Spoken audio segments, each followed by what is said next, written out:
I didn't believe the stories at first. Who would? A house that made people vanish without a trace sounded like the setup for some internet hoax. But when Emily Langston disappeared last October, the town of Birch Hollow couldn't talk about anything else. Birch Hollow isn't the kind of place where people just up and leave. It's small, tucked away by the forests of Oregon, with no real reason for anyone to pass through unless they're lost. So when Emily, 22, college graduate, beloved local, went missing, it felt like a personal blow to everyone. The last place anyone saw her was the old Archer house, a forgotten relic at the edge of town. It had a reputation long before Emily vanished. Everyone had their own theory about why Emily went there. Some said she was chasing a dare, others whispered about secret research into the supernatural. And then there were the whispers about the house itself, that it was alive in some unknowable way. Whatever the reason, one thing was clear. Emily Langston stepped inside that house and never came back. The Archer house looked exactly how you'd expect a haunted house to look. The paint had peeled to nothing, exposing the weathered wood underneath. Its windows were fogged and cracked, as though the house was watching but didn't want to be seen. The place had stood empty for as long as I could remember. No one had lived there since the Archers, an old couple who vanished in the 1960s. People said you could still hear their footsteps in the hallways if you listened hard enough. The house was a tomb, filled with echoes. The first time I stepped, inside the house felt heavier than the air outside, like the weight of it was settling into my bones. The front door was slightly ajar, swaying gently in the breeze. It felt like an invitation or a warning, but I couldn't walk away. Not after what happened to Emily. The air inside was thick, stale, like something had been trapped there for years. Dust swirled in the pale beam of my flashlight. The floorboards groaned under my weight. The front room was empty, just an old couch covered in cobwebs and a bookshelf missing half its shelves. The wallpaper had peeled away in long, jagged strips. It felt like the house itself was shedding its skin. Then I heard it. A soft creak from deeper within the house. I froze, every nerve on edge. "Hello?" I called out, my voice barely louder than a whisper. No response. I moved toward the sound, stepping into a long hallway lined with empty picture frames. My flashlight flickered, the beam dimming for a moment before strengthening again. I swallowed, hard, and kept walking. At the end of the hall was a door. The door was old and warped, the kind that looked like it hadn't been opened in years. As I reached for the handle, I noticed a faint smear of something red on the wood. Blood? My stomach tightened, but I pressed forward. The handle resisted, but I pushed harder until, with a groan of protest, the door swung open. The room on the other side was wrong. It wasn't empty like the rest of the house. It was filled with things that shouldn't have been there. Emily's scarf draped over a chair, her backpack resting by the far wall. I felt a cold wave roll through my body. "Emily," I whispered, my voice shaking. The air shifted around me. A cold draft brushed against my neck, and I turned sharply. The door behind me was swinging shut.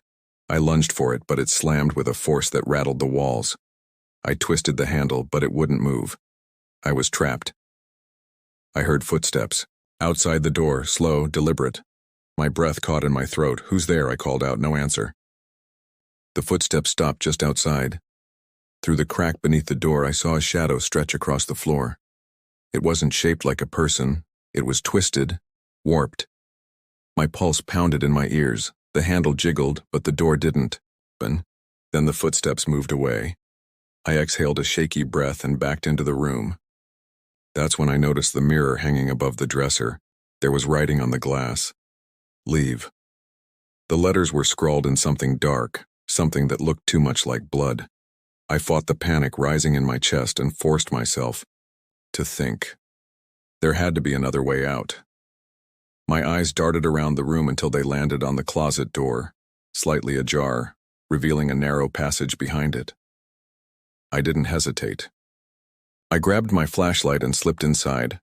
The passage was narrow and dark, the walls lined with splintered wood. The air smelled damp like rot and mildew. I moved quickly, crouching low to avoid the exposed beams overhead. The sounds from the room behind me faded as I made my way deeper into the passage. After what felt like an eternity, I reached a small door at the end. I pushed it open and stepped into another room. This room was different. It wasn't abandoned. There was an old desk in the corner and a lamp glowing faintly on top. I wasn't alone. A man stood by the window, silhouetted against the fading light outside. He turned as I entered and I froze. He didn't look surprised to see me. "You shouldn't be here," he said. His voice was calm, almost gentle. I couldn't speak. My throat felt tight. He stepped forward and I instinctively backed away. Who are you?" I finally managed to whisper. He didn't answer. Instead, he reached into his pocket and pulled out a folded piece of paper. He held it out to me. I hesitated, then stepped forward and took it. It was a photograph, faded and yellowed, with time. My heart skipped a beat when I saw the face staring back at me.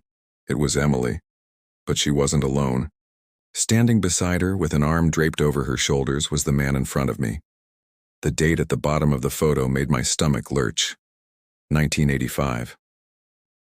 "That's impossible," I whispered. The man smiled faintly. "It's not."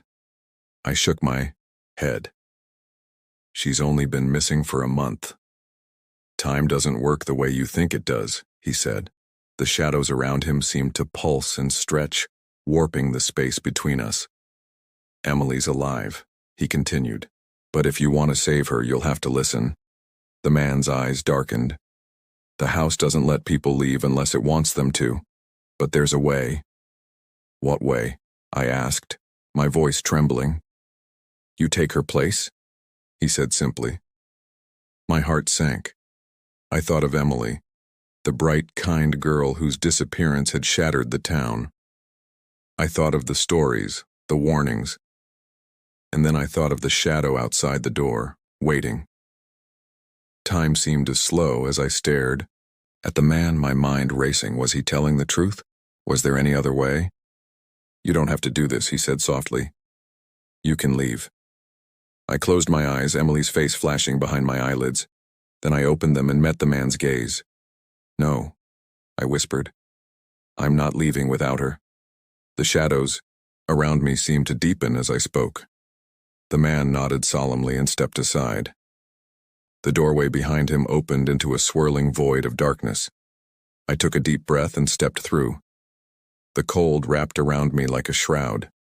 Somewhere, in the far distance, I heard Emily call my name. I didn't look back.